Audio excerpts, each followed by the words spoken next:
Before, well, yes, it's start instead of start. Forget me for that. I told you that I'm in old school, so I do not write for myself.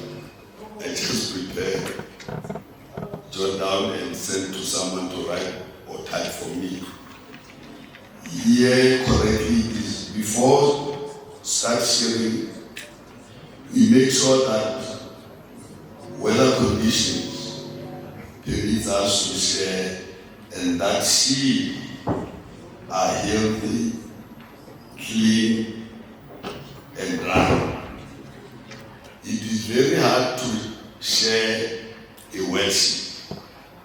If you share sheep that has been in the open, when there is heavy rain, you are going to injure that sheep. You are also not going to harvest the kind of wool that the sheep is carrying, which means you will be giving the market an unnecessary wool or quality of wool or piece of clip.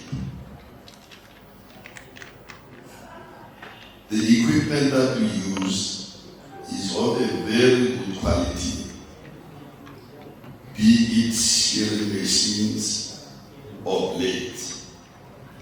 Here in Lesotho, we are using them both. We employ two regimes of shearing, the machines and the blades. And machines are beginning to be preferred by other wool sheds. There was one in the beginning, but there are more than 5 at the present moment. And what you must make sure when you share sheep is that since Lesotho, even the lowlands of it are above 1,000 meters above sea level, you make sure that you leave at least 6 millimeters of wool. Because if you can do a smooth shearing, that sheep won't survive. Weather patterns has changed drastically. In summertime, we use weather patterns that we normally expect to have in winter or spring, but be during the summer. So it's of the very importance that you do not do a fine shearing or a fine shearing. Like when a person shaves, he says, is what he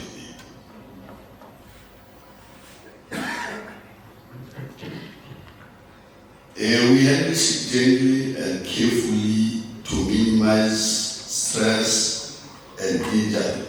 A shearer will at least work with sheep for approximately time of 10 to 12 minutes.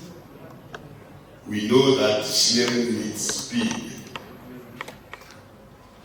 Even though you are speedily shearing sheep, you must always make sure that you handle that sheep correctly and you take the most minimum minutes that you can afford.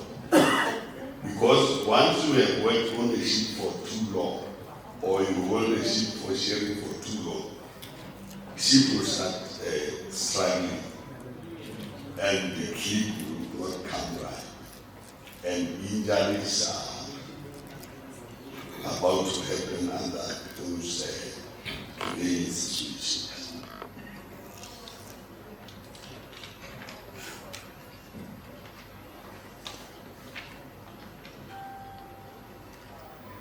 The surface in which shearing takes place should be very secure. You need no dogs,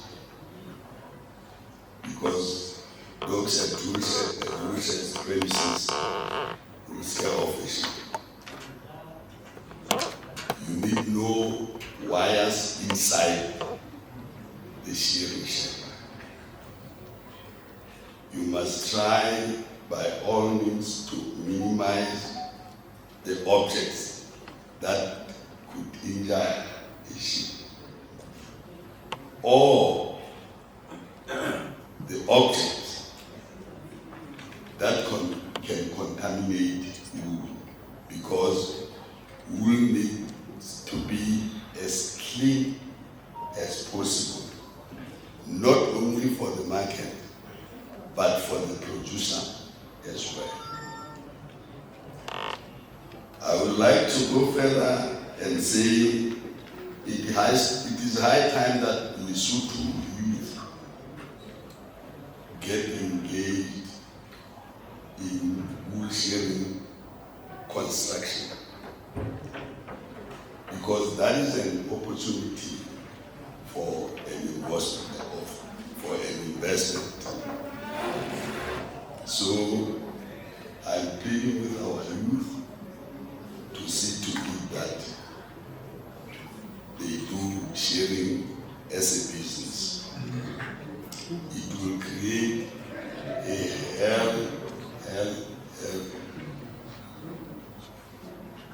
lot of job opportunities. Lastly, I will say to you, we have been fighting for this to happen in Lesotho for the past 15 years. For the past 15 years, we were fighting for IWTO to come to Lesotho either on a round table or Congress. We are glad that you came, but what we want you to go back with is that wool farming is a factory without roof, and you need security in order to survive. So here in Lesotho, we lack security in terms of insurance. There is no insurance company here covering the animals of the Lesotho farmers. So please go back and talk to companies abroad, maybe to come and invest in that sector. Secondly, you have been with the authorities here, you have been with His Majesty, the Deputy Prime Minister and ministers. Please, when you talk this evening at Tababusi, try and soften their hearts to stay away from wrestling wool from the farmers. In whatever they think, be it a cabinet or government decision or whatever kind of it, they must sit down with the farmers. Farmers must understand what is the position of their policy regarding the product that farmers are making out of it. We don't want a repeat. We don't want a repeat of the 2017-2018 scenario.